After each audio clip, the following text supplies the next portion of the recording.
To my channel. आज हम पढ़ने वाले सामान्य हिंदी में समास के बारे में। समास क्या होता है और समास के बारे में पढ़ेंगे। समास सबसे पहले जानेंगे। दो या दो से अधिक परस्पर संबंध रखने वाले शब्दों के योग से बने नए शब्दों को हम समास कहते हैं। शब्दों के योग से बना स्वतंत्र शब्द सामासिक पद कहलाता है। जिन शब्दों के योग से सामासिक शब्द बनता है उनको समस्त पद भी कहते हैं। जैसे यमुना का तट समस्त पद है और यमुना तट सामासिक पद है। तो समास के भेद मतलब समास के 6 भेद माने जाते हैं। एक होता है तत्पुरुष समास, द्वंद्व समास, बहुब्रीहि समास, कर्मधारय समास, द्विगु समास और अव्ययी भाव समास। सबसे पहले इसमें पढ़ेंगे हम तत्पुरुष समास।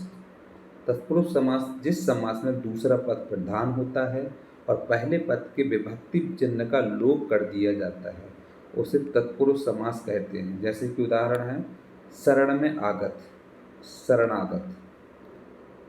कर्मधारय कर्म तत्पुरुष है, ये कर्म तत्पुरुष है। ईश्वर द्वारा प्रदत्त मतलब ईश्वर प्रदत्त एक करण तत्पुरुष है। गुरु के लिए दक्षिणा, गुरु दक्षिणा ये संप्रदान तत्पुरुष है। पथ से भ्रष्ट, पथ भ्रष्ट अपादान तत्पुरुष है।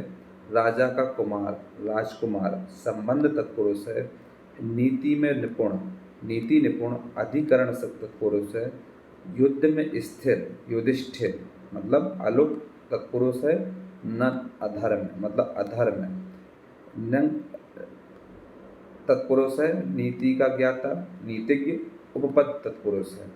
तो ये जो क्या होता है, जैसे कर्म के ऊपर से बताएगा तो कर्म तत्पुरुष कहलाएगा। जो करण होगा, जो करने वाला होगा वो क्या होगा, कर्ण तत्पुरुष कहलाएगा। जो किसी दूसरे के लिए समर्पित होगा वो संप्रदान तत्पुरुष कहलाएगा। और जो कोई भ्रष्ट वो होगा उससे मार्ग से हटता हुआ तो अपादान तत्पुरुष कहलाएगा। जब दो के बीच में संबंध होता है तो संबंध तत्पुरुष कहलाता है। और किसी चीज़ में अगर निपुण है तो वो अधिकरण तत्पुरुष कहलाता है। और अगर कोई चीज़ में स्थिर है तो उसको हम अलोप तत्पुरुष बोलते हैं। और अगर कोई नकारात्मक है तो क्या हो जाएगा, नंज तत्पुरुष कहलाएगा। और किसी का ज्ञाता हो तो उसको उपपद तत्पुरुष बोलते हैं।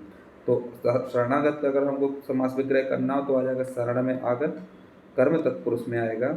ईश्वर प्रदत्त का अगर समास विग्रह करना हो तो ईश्वर द्वारा प्रदत्त लिखा जाएगा और करण तत्पुरुष में आता है।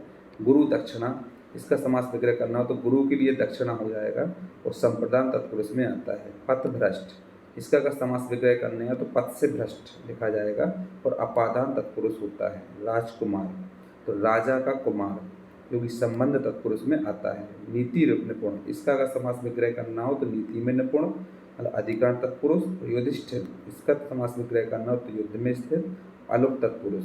और अधर्म, अधर्म का क्या है, नधर्म हो जाएगा, धर्म तो ये नंग तत्पुरुष कहलाएगा। और नीतिज्ञ का अगर समास विग्रह करना हो तो नीति का ज्ञाता, ये उपपद तत्पुरुष कहलाएगा। नेक्स्ट है द्वंद्व समास। जिस समास में दोनों या सब पद प्रधान होते हैं उसे हम द्वंद्व समास कहते हैं। जैसे दिन और रात, दिन रात। पाप और पुण्य, पाप पुण्य। सुख अथवा दुख, सुख दुख। लाभ या हानि, लाभ हानि। भला अथवा बुरा, भला बुरा। मतलब दोनों पद होते हैं, दोनों बराबर होते हैं, समान होते हैं, प्रधान होते हैं, उसको हम द्वंद्व समास बोलते हैं। नेक्स्ट आता है बहुव्रीहि समास। जिस समस्त पद में कोई भी पद प्रधान ना हो और समस्त पद किसी अन्य पद का विशेषण या पर्याय बन जाए उसे बहुव्रीहि समास कहते हैं। जिसमें कोई पद प्रधान ना हो और समस्त पद जितने भी पद होते हैं वो किसी का पर्याय या किसी का विशेषण बन जाए उसको हम बहुव्रीहि समास बोलते हैं। जैसे पहला दिया दस में आनंद जिसके, दशानंद मतलब रावण अर्थात रावण। पीता है अंबर जिसका, पीतांबर, इसका अर्थात श्री कृष्ण। चार है भुजाएं जिसकी, चतुर्भुज अर्थात भगवान विष्णु। चंद्रमा है शेखर पर जिसके, चंद्रशेखर अर्थात भगवान शंकर। तो ये होता है, अर्थ बन जाता है, इसका विशेषण बन जाता है। तो दशानंद का समास वगैरह क्या हो जाए, दस है आनंद जिसके, तो आ जाएगा अर्थ रावण। पीतांबर जैसे पीत है अंबर जिसका, चतुर्भुज का चार है भुजाएं जिसकी, चंद्रशेखर चंद्रमा है शेखर पर जिसके। इसके बाद मंद बुद्धि, मंद है बुद्धि जिसकी अर्थात मूर्ख।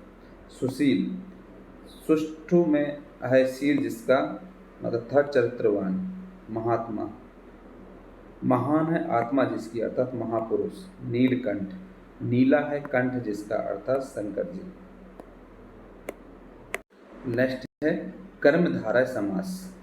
जिस समास में प्रथम पद विशेषण अथवा दूसरा पद विशेष हो उसे कर्मधारय समास कहते हैं। जैसे कि महावीर का है महान वीर, नीलकंठ का नीला है कंठ नीलाकंठ, पीताम्बर का पीत अंबर, नील गगन का नीला गगन। इसमें क्या होता है प्रथम पद विशेषण होता है और दूसरा पद विशेष होता है, इसको कर्मधारय समास कहते हैं। दूसरा था दिगु समास।